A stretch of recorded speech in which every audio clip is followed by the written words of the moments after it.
C'est quand même très très tentant de dire maintenant qu'on sait faire des modèles d'IA qui sont capables d'avoir une forme de conversation, est-ce qu'on ne pourrait pas les utiliser pour justement donner la possibilité aux joueurs d'avoir des conversations avec les personnages virtuels. Et donc les modèles de langage évidemment ouvrent cette possibilité, mais c'est beaucoup plus compliqué que ce qu'on pourrait s'imaginer. C'est-à-dire c'est beaucoup plus compliqué que de dire on va brancher ChatGPT ou que sais-je sur un personnage. Bonjour, je suis François Lassagne, rédacteur en chef du média Pour la Science. Aujourd'hui, dans À l'écoute de la science, je vous propose un épisode spécial. Ce n'est pas au Collège de France que nous avons installé nos micros, mais dans les bureaux de la rédaction de Pour la Science. Et ce n'est pas un chercheur du Collège de France à qui nous avons proposé de répondre à nos questions, mais à David Louapre. Vous connaissez peut-être sa chaîne YouTube Science étonnante. David Louapre est physicien de formation, il a fait une thèse sur la gravitation quantique, chercheur en IA chez Hugging Face, et c'est aussi un vulgarisateur de très grand talent. Il vient de publier un livre passionnant, Dans le labo du jeu vidéo, qui nous plonge dans tout ce que la science apporte au développement des jeux. Nul besoin d'être un gamer pour y apprendre beaucoup, qu'il s'agisse de physique, de sociologie, d'évolution et d'IA. David partage avec nous ce qui fait le sel de ses recherches actuelles, les sujets qu'il prévoit d'aborder prochainement, et son enthousiasme est contagieux. Bonne écoute.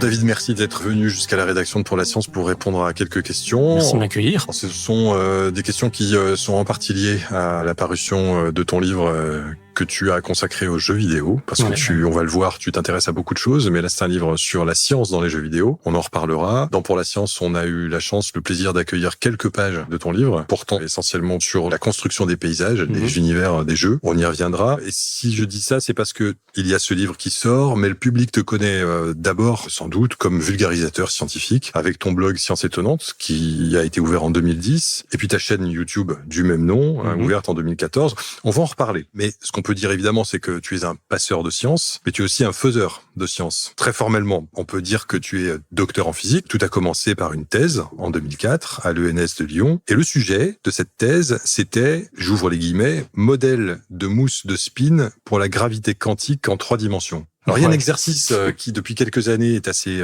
connu dans le milieu de la recherche, c'est de présenter une thèse en 3 minutes. Alors là, on va pas compter les 3 minutes précisément, mais si tu devais présenter cette thèse rapidement aujourd'hui, ça donnerait quoi ? Alors, cette thèse, elle est sur ce domaine de recherche qui est assez connu en physique, qui est le problème de la gravité quantique. Alors, qu'est-ce que c'est ? C'est, aujourd'hui, on a une très bonne théorie pour l'infiniment grand, l'univers, qui est la relativité générale. On a aussi une très bonne théorie pour l'infiniment petit, c'est la mécanique quantique et tout ce qui en a découlé, notamment la physique des particules. Mais ces deux théories sont fondamentalement incompatibles et on aimerait bien trouver, en gros, une théorie qui les réunisse, qui les surpasse. Et on pourrait dire que c'est complètement idiot comme idée, parce que je viens de dire qu'il y en a une, c'était pour l'infiniment grand et l'autre pour l'infiniment petit. Mais en fait, il y a 2 circonstances où on a besoin, en théorie, d'avoir cette unification des deux. C'est pour comprendre ce qui s'est passé au tout début du Big Bang, parce qu'on parlait de l'univers. L'univers, c'est quand même très très lourd, il y a beaucoup de matière dedans, mais au tout début du Big Bang, il était très contracté sur lui-même. Et puis, pour essayer de comprendre ce qui se passe au centre des trous noirs. Donc voilà, c'est les 2 seules applications de cette question. Et donc, cette théorie de la gravité quantique, elle occupe pas mal de physiciens depuis déjà pas mal de décennies. Moi, j'ai travaillé dans une approche en particulier. Alors, il y a une approche qui est très connue, qui est la théorie des cordes. Et moi, je travaillais dans une approche qui était l'approche concurrente, si on peut dire, qui est ce qu'on appelle la gravité quantique à boucle. Et un truc en particulier là-dedans qui s'appelle les modèles de mousse de spin, qui consiste, je schématise en gros, à essayer de découper l'espace-temps en espèces de petits blocs, un peu comme des blocs de Lego, si on veut. Et donc, dans le titre de ma thèse, il y a en 3 dimensions. Alors, ça peut paraître un peu bizarre comme précision, mais ce qu'il faut voir, c'est que quand on étudie l'espace-temps, quand on dit en 3 dimensions, ça veut dire 2 dimensions d'espace et 1 dimension de temps. Donc moi, je travaille dans un modèle qui est plus simple que la vraie vie. La vraie vie a 3 dimensions d'espace. Mais il se trouve que quand il n'y a que 2 dimensions d'espace, il y a beaucoup de choses qui se simplifient. Et donc, c'est un modèle intéressant pour essayer de résoudre des questions conceptuelles en gravité quantique, de se faciliter un peu le travail en enlevant 1 dimension d'espace. J'espère que ça va avoir situé à peu près les problèmes que tu as développés à ce moment-là. Alors évidemment, ce sont essentiellement des mathématiques qui se cachent derrière tout ça. On va en reparler parce que les maths tiennent sans doute encore pas mal de place dans ton travail aujourd'hui. En tout cas, ce qu'on peut dire, c'est que ta thèse se situait à une interface assez magique. En tout cas, chez les lecteurs de Pour la Science, c'est ce qui en fascine beaucoup parce que c'est donc entre la théorie de la relativité générale et la mécanique quantique. Mais ça aurait pu t'emmener alors vers un parcours très théorique pour suivre cette question-là sous d'autres formes. Mais c'est pas ce qui s'est passé. Après ta thèse, tu es allé faire de la recherche chez Saint-Gobain, donc un grand acteur industriel du verre, pendant une dizaine d'années. Et si je ne dis pas de bêtises, c'était notamment pour travailler sur des matériaux isolants, innovants. Alors comment on passe de la mousse de spin à ce qui doit aujourd'hui faire mieux que la laine de verre? Et puis j'ai une deuxième question qui est liée au sujet de cette période chez un industriel du verre. Est-ce qu'à l'époque déjà l'IA, qui aujourd'hui t'occupe beaucoup, était un sujet? Alors, on va voir que effectivement l'IA était un sujet puisque ça a été la passerelle. Donc, en fait, moi, quand j'ai terminé ma thèse, même je l'avais pas encore complètement terminée, mais il fallait déjà que je réfléchisse à mon avenir. Et j'avais le choix entre soit poursuivre dans le monde académique. Alors, dans le monde académique, à la fin d'une thèse, on trouve pas tout de suite un poste, donc il faut éventuellement faire plusieurs années de postdoc. Et puis, on n'est jamais sûr à la fin de trouver quelque chose. Dans tous les domaines, c'est compliqué. En physique fondamentale, c'est particulièrement compliqué. Et pour tout un tas de raisons, j'avais pas envie de jouer ce jeu-là, et donc j'ai pris la décision de partir du monde académique. Alors, j'ai quand même soutenu ma thèse, mais j'ai commencé à chercher un travail. Alors, à l'époque, j'hésitais. Je me disais, soit je vais devenir prof de physique, parce que c'est un truc qui m'attirait, soit je vais aller faire de la recherche plutôt appliquée dans le monde industriel. Et j'ai choisi cette deuxième voie-là. Et effectivement, je suis rentré chez Saint-Gobain, qui fait principalement des matériaux de construction. Et à l'époque, je suis rentré pour faire de l'IA. Donc, c'était assez précurseur de leur part. C'était donc en 2004. Et il y avait un groupe de personnes au niveau de la R&D de Saint-Gobain qui s'étaient dit que quand même les mathématiques appliquées, c'était quand même un domaine intéressant. Il y avait certainement des choses à faire. Et donc, il y avait un petit groupe de mathématiques appliquées qui avait été monté comme ça dans le centre de recherche de façon assez volontariste avec l'idée de dire ces gens-là trouveront bien de quoi faire des choses intéressantes pour la boîte. Et donc, un de nos sujets, c'était faire de l'IA, ce qu'on appelait encore du machine learning à l'époque. Et ce qui est intéressant, donc, c'est que moi, ça a été ma porte d'entrée, en fait. C'est que donc, j'ai découvert le machine learning en rentrant comme ça dans l'industrie. Et c'était des techniques qui sont assez différentes de celles qu'on utilise aujourd'hui. Donc, j'ai appris plein de choses qui sont un petit peu obsolètes, puisque le domaine, on sait, beaucoup changé. Et après quelques années, donc, à faire des mathématiques appliquées et de l'IA, j'ai eu envie de revenir un peu à la physique, parce que j'étais quand même dans un centre de recherche qui faisait de la physique des matériaux. Et c'est comme ça que j'ai commencé à travailler sur des nouveaux types de matériaux, et notamment d'abord des matériaux super isolants thermiques. Donc l'idée, c'était de faire des matériaux qui aient une capacité d'isolation. Notre objectif, c'était de faire mieux que l'air. Et on dit toujours que l'air, c'est ce qui isole le mieux. Et donc voilà, là, l'objectif, c'était d'essayer de faire un matériau qui isole mieux que l'air. Est-ce que ça a marché? Alors ça a marché. En fait, on y arrive du point de vue scientifique, mais la question, c'est de faire ça à un prix qui soit relativement abordable, parce que les matériaux d'isolation classiques, on en a besoin d'une certaine quantité pour isoler des bâtiments, et donc on peut pas non plus faire des matériaux qui sont trop compliqués à fabriquer et qui sont trop chers à produire. Et donc voilà, on avait des solutions, mais ça restait pas assez compétitif du point de vue économique, et donc voilà, ça a été un projet qui était scientifiquement assez risqué, mais qui était super intéressant. Je suis très content de l'avoir fait. La curiosité scientifique qui est la tienne depuis tes débuts en thèse et ensuite dépasse largement juste ce sujet-là, même s'il était passionnant. Et en tout cas, ça dépasse à l'évidence le quotidien de la R&D chez Saint-Gobain, parce que en 2010, tu as lancé un blog de vulgarisation qui s'appelle Science étonnante. Et puis, tu en as produit une déclinaison en chaîne vidéo sur YouTube en 2014. Aujourd'hui, cette chaîne est suivie par 1,5 million d'abonnés. Ça marche très bien. Tu embrasses en fait une très large diversité de sujets dans tes vidéos. C'est toujours très précis, très clair. C'est pour ça qu'on continue à suivre et que de nouveaux abonnés arrivent régulièrement. C'est pas facile de choisir un bon sujet à vulgariser. Il y a des choses très compliquées, ça peut être trop long à expliquer, il y a des choses au contraire trop triviales, et puis il y a ce qu'on aime soi-même, ce qu'on a appris à découvrir dans son parcours scientifique. Alors, est-ce que tu peux nous dire de manière un peu générique ce qui t'inspire, comment tu choisis les sujets que tu vas traiter? Alors, une chose que je peux dire déjà pour rendre hommage pour la science et aux gens qui écrivent dedans, c'est que quand j'ai commencé à écrire, moi vraiment mon modèle, c'était les chroniques de Jean-Michel Courty, Édouard Kirlich ou celles de Jean-Paul Delahaye. Pour moi, c'était ça le modèle de ces pépites scientifiques passionnantes, mais qui en même temps, c'était pas tout un livre, quoi. Et donc, c'était vraiment ce genre de choses que j'avais envie d'écrire. Et donc, effectivement, j'ai commencé en me disant, tiens, je vais faire une liste de tous les sujets qui m'intéressent, qui me plaisent, sur lesquels je me verrais bien. Alors, à l'époque, c'était un blog, donc je me disais, je me verrais bien écrire un petit article. Et quand j'ai vu que j'avais plus d'une cinquantaine de sujets, je me suis dit, bon, allez, je peux écrire un sujet par semaine pendant un an, donc je me lance, et donc voilà, j'ai commencé. Et puis au fur et à mesure du temps qui passait, et d'écluser les sujets que je traitais, et puis de découvrir des nouveaux sujets en lisant, alors soit en lisant de la vulgarisation, soit des fois aussi en lisant des articles de recherche, des choses comme ça. J'ajoute des sujets à ma pile, et puis bon voilà, maintenant il y a des centaines de sujets dans ma pile. Donc c'est vraiment, les sujets viennent vraiment de mes envies, de mes lectures. Une chose qui a changé peut-être par rapport au début, c'est que quand j'ai commencé, il n'y avait pas énormément de blogs de sciences. Quand j'ai commencé sur YouTube, il n'y en avait pas non plus énormément. Et donc moi j'ai toujours aimé parler de toutes les sciences sciences, de maths, de physique, de biologie, de sciences sociales parfois. Et donc j'ai toujours voulu taper un peu dans toutes les disciplines. Et ce qui s'est passé, c'est que depuis, évidemment, la vulgarisation sur Internet s'est développée et c'est tant mieux. Et j'ai dû, ces derniers temps, tendance à peut-être un petit peu plus me resserrer sur mes domaines d'expertise, donc plutôt de la physique ou alors effectivement de l'intelligence artificielle. Mais voilà, j'essaye de rester très généraliste et de parler de choses que, en fait, moi j'ai envie d'approfondir. Souvent, le plaisir, il est là, c'est de me dire, ah, tiens, là, il y a un sujet qui m'intrigue, il y a un truc dont je sens que je l'ai pas bien compris et c'est ça parfois le prétexte à vouloir faire quelque chose dessus. Et est-ce que les sujets que tu commences à traiter, le déclencheur, c'est n'importe quoi que tu auras vu, une vidéo ou lu dans un article de média, ou c'est plutôt une veille scientifique un peu plus formelle que tu vas faire comme le font les chercheurs en général, c'est-à-dire à partir des articles de publications primaires dans Science, dans Nature, etc. Ou c'est un mélange de tout ça? C'est un mélange. Alors l'envie, elle vient en général effectivement soit de choses qui sont déjà vulgarisées ou semi-vulgarisées. Par exemple, je le fais moins aujourd'hui, mais à une époque, je sais pas si c'est toujours le cas, mais par exemple dans les grandes revues comme Science ou Nature, dans Nature c'était les News and Views, je crois, et dans Science c'était les perspectives. Oui, ça existe toujours. Il parlait, et en fait c'était un genre de commentaire sur un article, et ça c'était une super source d'idées. Par contre, après, quand moi je vulgarise, si je parle de relativité générale, je vais pas forcément retourner aux articles Einstein, mais si je parle d'un sujet qui vient de sortir, qui est dans l'actualité, ou même qui est relativement récent, par contre je vais revenir aux articles scientifiques, parce que j'aime bien, surtout sur les sujets qui sont moins dans mon jardin, on va dire, j'aime bien être sûr que je comprends à partir de la source primaire, plutôt que de trucs déjà vulgarisés, parce que voilà, parfois il y a un petit risque d'avoir une mécompréhension si on se contente de choses qui sont déjà vulgarisées pour vulgariser soi-même. Au bout d'un moment, il y a de l'information qui se perd. Est-ce qu'il y a des sujets qui sont particulièrement difficiles à faire? Et est-ce que c'est forcément les sujets qui sont les plus éloignés a priori de ton domaine d'expertise initiale qui sont les plus durs, ou ça dépend pas de ça en fait? Et est-ce qu'il y a une ou deux vidéos en particulier que tu as en mémoire qui ont été vraiment difficiles? Alors je peux en citer deux pour des raisons différentes justement.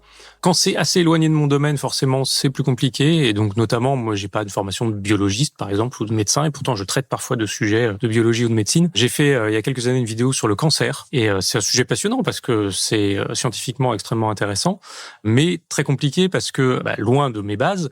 Et puis, évidemment, c'est un sujet qui touche beaucoup de gens, qui a des résonances très particulières. Et donc, je voulais pas me planter sur ce sujet-là. Et en fait, j'ai eu de la chance parce que j'ai travaillé avec l'Institut Gustave Roussy, qui est donc un centre très connu même mondialement sur le sujet. Et donc, j'ai pu travailler avec les chercheurs, notamment là-bas, qui m'ont relu mon script. J'ai pu aller les interviewer. On a tourné là-bas, d'ailleurs. Donc voilà, c'était compliqué en termes de bibliographie, d'écriture, etc. Mais à la fin, j'en suis très, très content. Et une autre qui a été difficile pour une raison assez différente, justement, je faisais un sujet qui était plutôt proche de mon expertise et je me suis retrouvé à me poser tout un tas de questions. Donc, je me suis dit, comment je me les suis pas posées plus tôt? J'ai fait une vidéo sur qu'est-ce qu'un photon. Et en fait, on a cette image du photon comme étant une sorte de petite boule de lumière. Et puis, alors, en même temps, on nous dit que c'est une onde. Alors, comment ça peut être les deux, etc. Et j'ai voulu démêler le truc. Et en fait, j'ai tiré un fil beaucoup plus long que ce que je m'imaginais. Et j'en suis retrouvé à me dire, mais c'est fou, c'est un truc que je suis censé avoir étudié. Il y a un truc que j'avais pas compris. Donc, j'ai passé vraiment beaucoup de temps. À la fin, j'ai fait une vidéo qui était beaucoup trop compliquée pour le public, à mon avis, mais qui répondait à mes envies, moi, de comprendre certaines choses.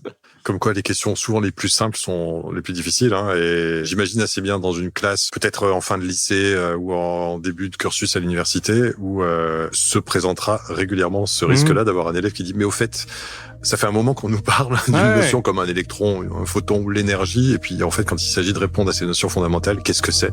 Effectivement, je suis pas surpris que ça soit extrêmement difficile. Est-ce qu'il y a une vidéo dont tu es particulièrement satisfait? Il y en a une que j'ai beaucoup aimé faire et je pense qu'il a bien atteint son but. J'ai fait une vidéo sur la théorie du chaos, donc assez classique comme sujet, mais je pense que je l'ai vraiment bien amené. Et surtout, il y a beaucoup de simulations que j'ai faites moi-même. C'est quelque chose que j'aime bien faire. Je prends beaucoup de plaisir à essayer de créer des simulations moi-même pour essayer de faire passer les messages que j'essaie de faire passer. Donc là, j'avais refait des choses assez classiques sur l'attracteur de Lorentz, la figure en forme de papillon, etc. J'avais refait moi-même les simulations et c'était assez joli et ouais, elle a eu beaucoup de succès et j'en suis très content. Ok. Est-ce que, au contraire, il y a des sujets qui sont pas forcément trop compliqués à comprendre, mais à vulgariser, qui sont difficiles? Bon, tu as donné l'exemple du photon qui était difficile, mais est-ce qu'il y a, au point où c'est tellement difficile, des choix de ne pas vulgariser? Est-ce qu'il y a des moments où tu te dis, là, ce sujet m'intéresse, j'aimerais bien le faire, mais je vais renoncer, ça sera pas une bonne idée? Alors ça m'arrive souvent, et quand ça m'arrive, des fois, je reviens éventuellement à l'écrit, parce que ça s'y prête peut-être un tout petit peu mieux. Mais ça m'arrive parfois d'avoir des sujets. Alors par exemple, j'ai commencé une série de vidéos où je traite des interprétations de la mécanique quantique. Alors ce qui est compliqué, c'est que, en fait, il faut expliquer ces interprétations, qui parfois sont compliquées, et en fait, il faut reposer aussi le contexte. Et j'aime bien éviter de faire référence à d'autres vidéos. J'ai pas envie de dire aux gens, bon, si vous avez vu la vidéo 47 et la 48, maintenant on va faire la suite. J'ai envie que chaque vidéo soit auto-contenue. Et donc souvent, ça amène à devoir refaire un peu les préliminaires, expliquer le contexte du problème. Et des fois, je me dis, bon, c'est trop. Donc là, voilà, j'en ai quelques-unes qui sont en cours d'écriture, mais dont je sais pas si je vais les pousser à leur bout, parce que sinon, elles vont faire 50 minutes. Mais bon, peut-être elles font 50 minutes. Bah, l'avenir nous le dira, et puis on les surveillera, celles-là. Tes abonnés, en tout cas, peut-être en écoutant cette interview, se diront, ah, je la reconnais, elle était dans les cartons.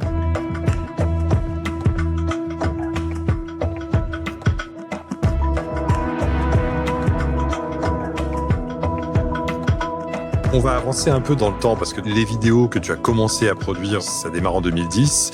Il y a un moment où les choses basculent un peu parce que nous sommes en 2018 et ta chaîne a déjà du succès. Et il y a un épisode en particulier sur le jeu de la vie de Conway qui manifestement plaît beaucoup à Ubisoft. Alors Ubisoft, pour ceux et celles qui ne connaissent pas, c'est un éditeur de jeux vidéo français qui a pignon sur rue, qui a un certain nombre de franchises très connues. Et tu as rejoint cet éditeur de jeux vidéo. Alors, pour faire quoi d'ailleurs? Quelle était ta mission?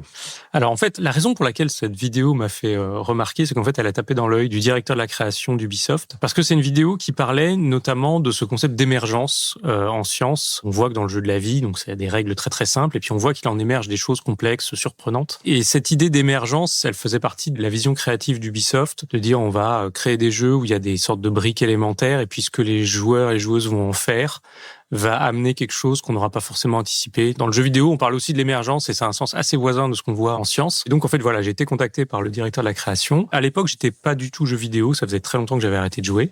Mais j'ai adoré la discussion qu'on a eue. Et en fait, en ayant cette discussion, je me sont venu plein d'idées. Et donc, j'ai terminé la discussion ce soir-là en disant, s'il y a moyen de travailler pour Ubisoft sur ces sujets-là, moi, ça m'intéresse. J'ai plein de choses que je pense que je peux apporter.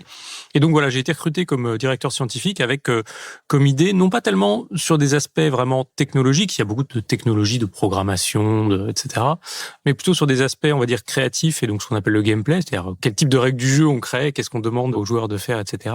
Et comment on pouvait s'inspirer de phénomènes scientifiques pour créer des nouveaux types d'interactions dans les jeux qui pouvaient amener plus d'émergence. Alors, comment on permettait aux joueurs de pouvoir manipuler la matière, par exemple, c'était quelque chose qui est pas souvent faisable dans les jeux, et Minecraft a été un peu un électrochoc là-dessus parce que Minecraft mettait un peu le doigt dans cette idée de dire maintenant je peux transformer la matière en faire quelque chose qui n'était pas prévu au départ. Alors, j'avais ce background en sciences des matériaux qui m'a beaucoup aidé, travaillé sur la matière, sur la chimie, je travaillais aussi sur la simulation des écosystèmes. Et puis, peu à peu, je me suis de plus en plus rapproché de l'humain, de la psychologie humaine, et c'est là que j'ai commencé à me réintéresser à l'IA, notamment à travers comment est-ce qu'on crée ce qu'on appelle donc des personnages non joueurs, c'est-à-dire tous ces personnages qui peuplent les mondes de jeux vidéo et qui peuvent être des alliés, des ennemis. Oui, c'est ça. Alors c'est typiquement des ennemis, c'est-à-dire c'est les ennemis qu'on affronte, ça peut être des alliés, ça peut être des passants dans certains jeux. Et tous ces personnages-là doivent avoir une sorte de comportement autonome. Et donc naturellement, en fait, on utilisait des techniques d'IA dans le jeu vidéo, et ces derniers temps qui ont été un petit peu bouleversés par l'IA moderne. Donc voilà, en fait, j'ai eu ce balayage, on va dire, qui commençait d'une de mes expertises qui était plutôt la science des matériaux, et puis jusqu'à une autre qui était plutôt l'intelligence artificielle.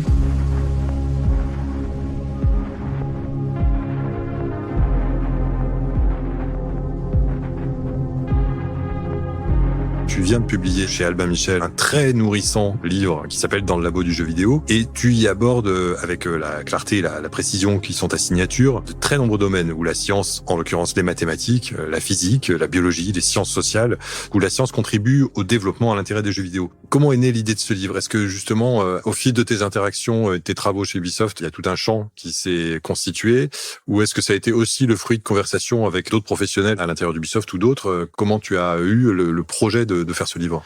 En fait, ça m'est venu assez naturellement parce que donc j'ai découvert toutes ces interactions et tout le rôle que pouvaient jouer les différents domaines scientifiques dans le jeu vidéo. Et en même temps, parce que j'ai toujours gardé cette forme de séparation entre ma vie de vulgarisateur et ma vie professionnelle, j'ai jamais traité de ces thématiques-là sur le blog ou sur la chaîne YouTube. C'était intentionnel de ma part de pas traiter ces sujets-là. Et du coup, j'accumulais toutes ces idées de sujets intéressants dont j'aurais aimé parler. Donc je me disais, bon, je vais pas en parler parce que je veux garder un peu les deux séparés. Et puis voilà, j'avais déjà écrit 2 livres il y a pas mal d'années. J'avais cette habitude d'écrire avec le blog. Et donc voilà, au bout d'un moment, c'était quand même devenu le truc un peu naturel à faire, de travailler là-dessus. Et donc voilà, c'est comme ça que le livre est né.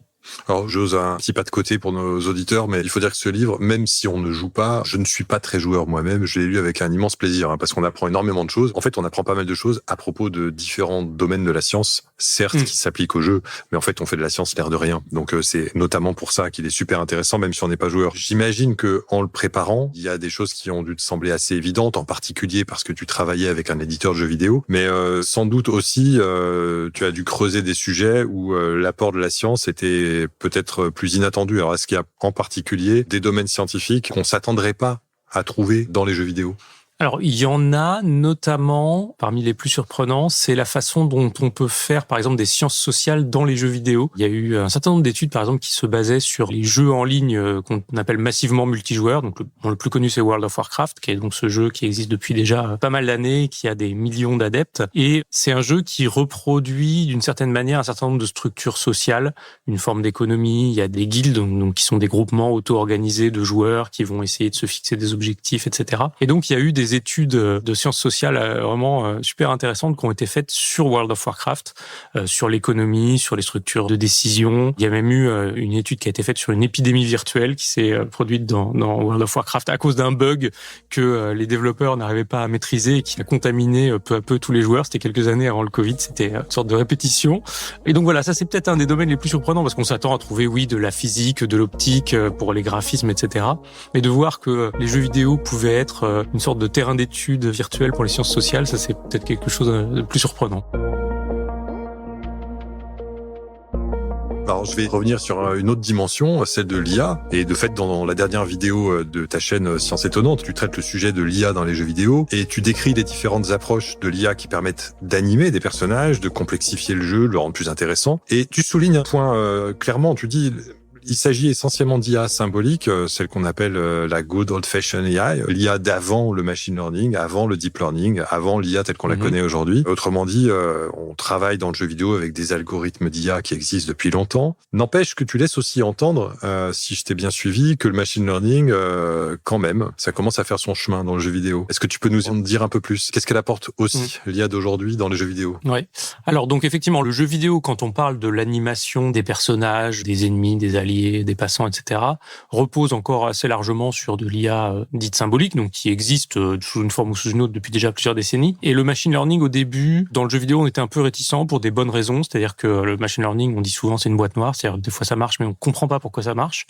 Ce qui est un peu embêtant quand on essaie de développer un jeu, de débugger, quand on a une intention artistique sur le comportement des personnages, etc., et qu'on dit, ah bon, on va brancher une boîte noire là-dessus. C'est un peu déstabilisant. Et donc, en fait, le machine learning a commencé à être utilisé pour des choses qui n'étaient pas justement le fait de donner du corps au personnage. Donc, ça a été utilisé pour du graphisme, ça a été utilisé pour de la détection de triche, par exemple. Et puis, peu à peu, ça a commencé à rentrer dans les habitudes, et notamment avec l'émergence des modèles de langage, parce que c'était quand même très, très tentant de dire, maintenant qu'on sait faire des modèles d'IA qui sont capables d'avoir une forme de conversation, est-ce qu'on ne pourrait pas les utiliser pour justement donner la possibilité aux joueurs d'avoir des conversations avec les personnages virtuels ? Ce qui aujourd'hui n'existe pas vraiment, puisque soit on a des jeux dans lesquels les conversations sont complètement écrites d'avance, donc on appuie sur les boutons et la conversation se déroule, on n'a aucun choix à faire, donc c'est comme un film dont on serait un spectateur de l'intérieur. Et puis on a quelques jeux qui proposent des choix multiples, et donc là ça peut être donner une forme de liberté aux joueurs, mais des fois ça reste frustrant, on est dans cette situation où notre personnage a le choix entre dire A et B, et c'est en fait nous, si on était à cette place-là, on voudrait pas du tout dire ça. Et donc les modèles de langage évidemment ouvrent cette possibilité de pouvoir dire entre guillemets n'importe quoi, d'avoir une conversation libre, mais c'est beaucoup plus compliqué que ce qu'on pourrait s'imaginer. C'est-à-dire, c'est beaucoup plus compliqué que de dire on va brancher un ChatGPT ou que sais-je sur un personnage, parce que en fait, un personnage, il doit être incarné. Il a une certaine histoire, il vit dans un certain monde dont il doit connaître plus ou moins les règles.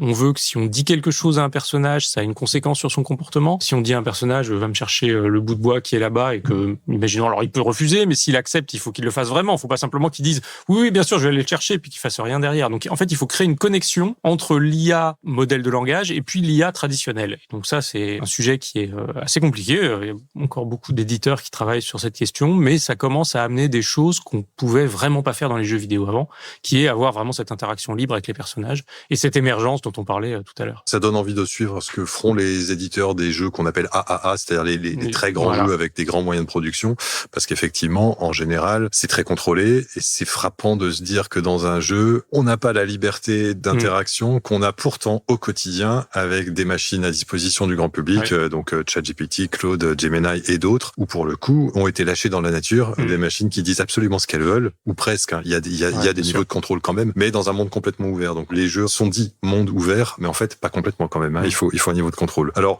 on est toujours dans des préoccupations liées à ce qu'on fait avec l'IA aujourd'hui, et tu es depuis l'automne dernier AI Scientist, non plus chez Ubisoft, mais chez une autre entreprise qui s'appelle Hugging Face, qui n'est pas un éditeur de jeux, mais je vais le dire de manière peut-être un peu approximative, mais plutôt une fabrique de modèles d'IA qui vont être utilisés dans plein de domaines différents. Et donc ta mission en tant que chercheur chez Hugging Face doit être assez différente de celle qui était la tienne chez Ubisoft, ou pas si différente que ça.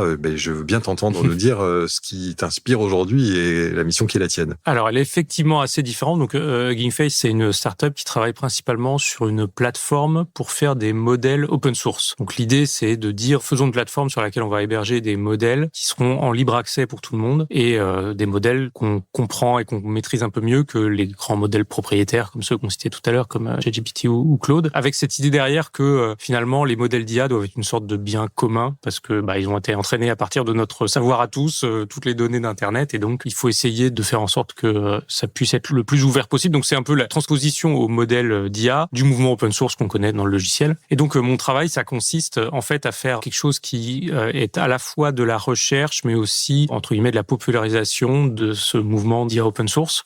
Donc c'est évidemment assez différent de ce que je faisais avant, et là l'idée c'est vraiment de produire de la connaissance ou des codes ou des modèles qui ensuite seront en libre accès pour tout le monde, que chacun pourra utiliser, remixer, s'approprier. Et d'ailleurs, ça connecte un peu avec ce qu'on disait sur le jeu vidéo, puisque je disais par exemple, il faut qu'un personnage soit capable de comprendre dans quel monde il est, dans quel monde virtuel il est. Si on est dans un jeu médiéval, on n'a pas envie que le personnage soit capable de répondre à des questions sur un ordinateur ou une fusée. Et donc souvent, ça c'est quelque chose qui passe par ce qu'on appelle une étape de fine-tuning. C'est-à-dire qu'on prend un modèle et puis on va le spécialiser à une tâche particulière, chose qu'on peut pas vraiment faire avec les modèles propriétaires, mais par contre qui est complètement la norme dans l'open source. C'est-à-dire on va prendre un modèle open source, on va le spécialiser à une tâche. Et donc voilà, c'est typiquement le genre de choses qu'on peut faire avec ces modèles-là. Moi, je travaille plutôt sur des applications qui sont plus proches de soit la robotique, soit la recherche scientifique, soit aussi essayer ça a été un sujet qui m'intéressait depuis très longtemps, essayer d'ouvrir la boîte noire. Je disais tout à l'heure, les modèles sont des boîtes noires. Et on commence à avoir des outils qui permettent de faire des sortes de neurosciences des modèles d'IA, c'est-à-dire d'essayer de comprendre comment ça se passe dans leur câblage interne quand on leur dit des choses et qu'ils nous répondent des choses, comment est-ce qu'ils raisonnent, comment est-ce qu'ils construisent leurs réponses. Et donc, il y a énormément de choses à apprendre dans ce domaine-là.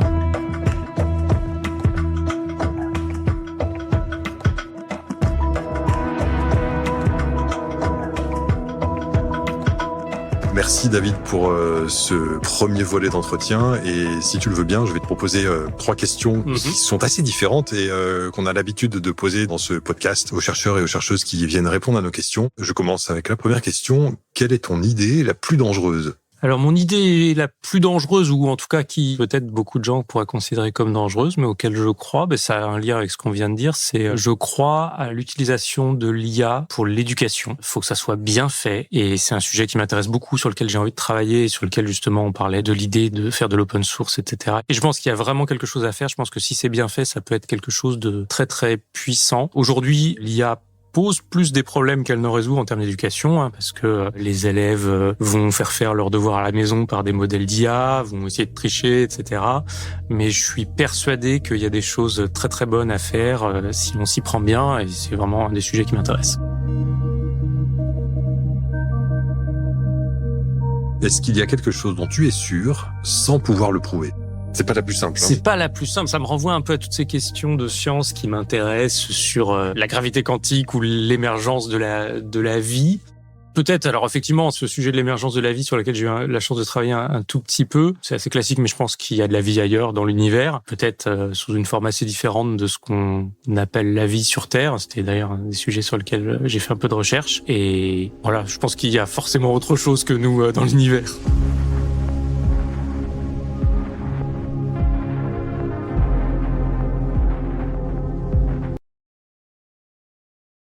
On se projette loin dans le futur de l'humanité. Est-ce qu'il y a une question, quand on fait ça, à laquelle il faudrait s'intéresser dès à présent? Une question qui est vraiment importante si on pense le futur de l'humanité dans un horizon lointain.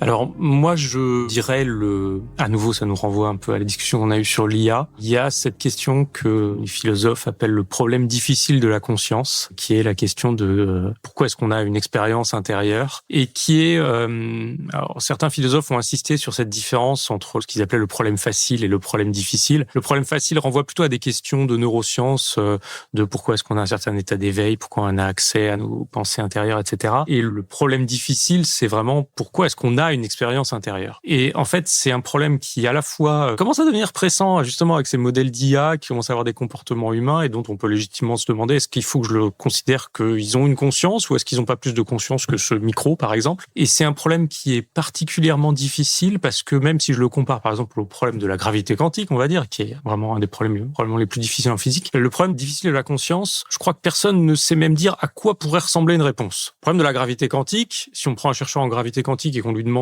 à quoi ça ressemblerait une réponse à la question de la gravité quantique, en général, on est capable de dire. C'est-à-dire, ça va être une théorie qui, dans certaines limites, permet de retrouver la relativité générale ou la mécanique quantique, qui reproduit les résultats expérimentaux qu'on connaît, etc. Donc, même si on connaît pas la réponse, on sait dire à peu près à quoi ressemble la réponse. La question de la conscience phénoménale, le problème difficile de la conscience, on sait même pas dire à quoi ressemblerait une réponse. Et donc, je pense que ça, même si on se projette loin dans le futur, ça sera probablement des questions qu'on continuera de se poser et qu'on arrivera peut-être à attaquer avec des outils complètement différents de ceux qu'on a aujourd'hui, et ça sera certainement très intéressant. Alors, en tout cas, on va essayer de s'en saisir sans trop tarder dans de prochains articles. Merci beaucoup, David. Merci pour l'invitation.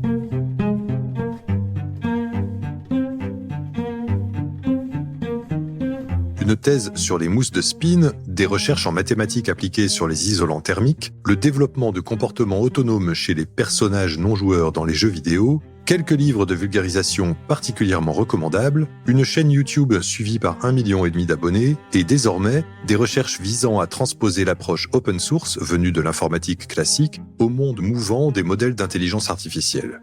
David Loapre, à l'évidence, a de nombreuses cordes à son arc. Mais 2 formes de continuité me semblent s'en dégager. Le souci constant de la clarté d'abord. Se pencher sur de nombreuses questions scientifiques, oui, mais de sorte que ses interlocuteurs s'en saisissent en les comprenant vraiment. Et une curiosité qui ne doit rien aux modes pour les systèmes d'intelligence artificielle, à milieu des discours alarmistes et des propos calibrés des multinationales du secteur. C'est précieux. Merci d'avoir écouté À l'écoute de la science, un podcast de Pour la science, produit par Louis Créative. Merci à Gautam Shukla et Marion Girard pour la réalisation et la production de cet épisode. À l'écoute de la science, c'est à retrouver sur toutes les plateformes d'écoute. Vous pouvez nous laisser des étoiles, des commentaires et surtout en parler autour de vous. Vous pouvez également nous rejoindre sur pourlascience.fr, retrouver nos magazines et hors-séries en kiosque et vous abonner à ce podcast, bien sûr.